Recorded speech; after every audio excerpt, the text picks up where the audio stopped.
Welcome to Unbound, the podcast with Beth Curry, author, storyteller, and survivor. This is where books meet real life, where Beth reads chapters from her work and breaks free from the traditional audiobook format, diving deeper into the personal experiences, lessons, and liberation behind every page. Nothing is off limits. Let's get unbound.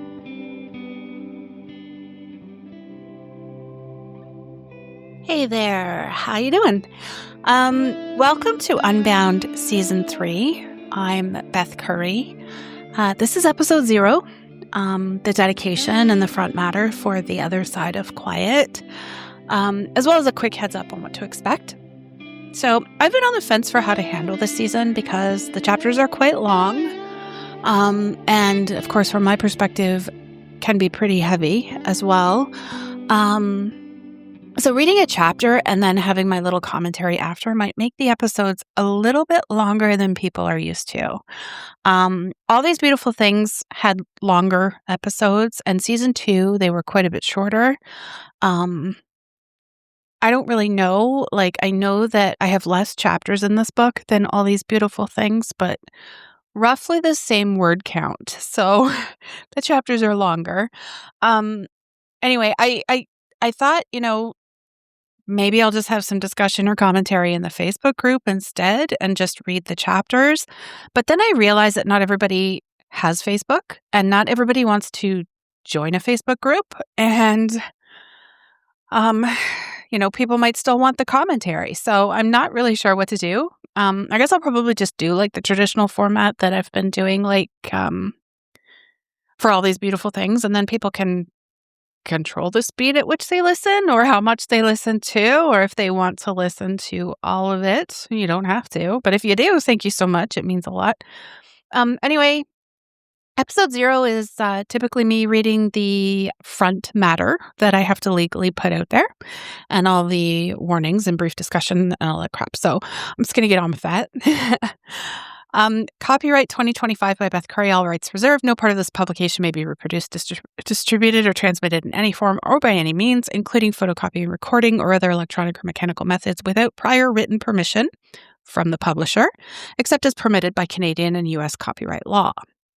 This is a work of nonfiction, my truth as I lived and remember it. Some names and details have been changed for privacy.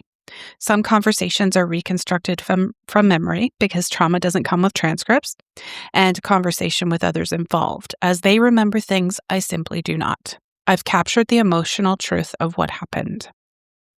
Dedication. I feel like a cactus.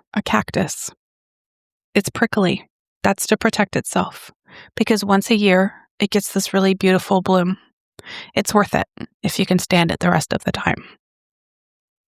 For BC and NW, for teaching me what real love looks like, for continuing to love me fiercely and without question, and for allowing me to heal and grow. For CK, who paid the ultimate price for using his voice without apology, and for PB, who never gave up, and for continuing to be a voice for mental health. For my friends and family who stuck around, even when they may have been confused and wondered what was wrong with me.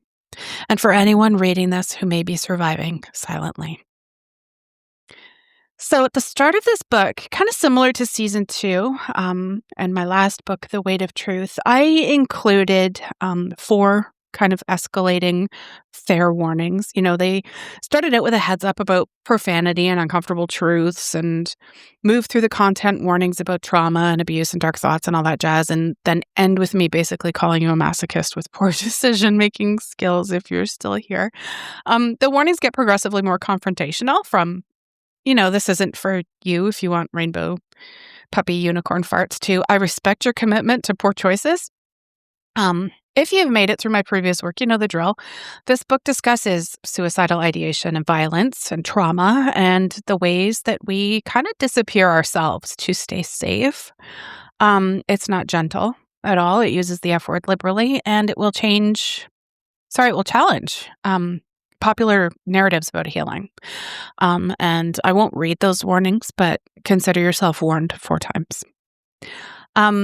Now, talking about my dedication, the cactus metaphor hits different when you really sit with it. We live in a culture that celebrates constant blooming.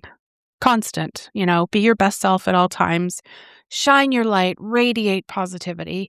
But what about the 11 months when the cactus is just surviving? Just being prickly and conserving water in the desert. I think there's something kind of profoundly honest about acknowledging that most of life isn't the bloom, right? Most of life is the protection and the conservation and the careful management of resources. The escalating warnings that I give, they're fascinating from a psychological standpoint, I guess. They're kind of doing double duty here. Yeah, sure, that they are genuine content warnings, but they're also kind of a filtration system. Each warning is progressively more confrontational, like I said, almost daring the reader to stay. So, it would be like watching natural selection happen in real time. But by warning number 4, calling out those terrible decision-making skills, that's the brilliant reversal happening, I think. The warnings themselves kind of become a test of readiness, not for content, but for the mindset shift that's required to actually hear what I am going to share. There is this phenomenon in trauma psychology called trauma bonding through disclosure. Don't know if anyone's ever heard of that, but when someone tells you up front that they're going to make you uncomfortable, they're going to make you challenge your ideas and, whatever, there's this paradoxical trust that develops. It's like saying, I respect you enough to tell you that this is going to hurt. If you compare that to typical self-help approaches of this will be gentle and affirming, which often leaves people feeling gaslit when the work gets hard, not the same thing. The dedication that I wrote to those who stuck around even when they may have been confused speaks to something that we don't talk about enough, and that's how trauma doesn't just affect the person experiencing it, it ripples out a lot. Friends and family become these secondary characters in a story they don't fully understand. They're trying to love someone who's simultaneously there and not there. That confusion isn't a bug, it's a feature of loving someone through their healing. The last line, for anyone reading this who may be surviving silently, there is a whole conversation there about the difference between surviving and living. We've gotten really good at teaching people how to survive trauma, breathe through it one day at a time, find your coping mechanisms. But survival mode was never meant to be permanent. And at some point, survival itself becomes the cage. The rainbow puppy unicorn farts line, it might make people laugh, but it's pointing to something serious. And that's the babying of healing. The wellness industry has packaged recovery into these digestible, Instagram-worthy moments. But real healing, real voice finding, it's messy and it's profane, and it sometimes requires saying things that make people deeply uncomfortable, including yourself. And what strikes me most is the honesty about destruction, destroying everything you thought you knew about yourself. We're so focused on building ourselves up and adding layers and becoming more. But sometimes healing means demolition, like absolute demolition. Sometimes finding your voice means acknowledging that the voice you've been using wasn't yours at all. It was just an echo of what what kept you safe, right? So welcome to season 3, I'm done being polite about what it actually takes to come back to life. And that's it, really short episode here, episode 0. I will be reading chapter 1 in the next episode. Until then, please remember all the episodes of Unbound are free. If you want to support the production costs, you can find me on Ko-fi, but there's never any obligation.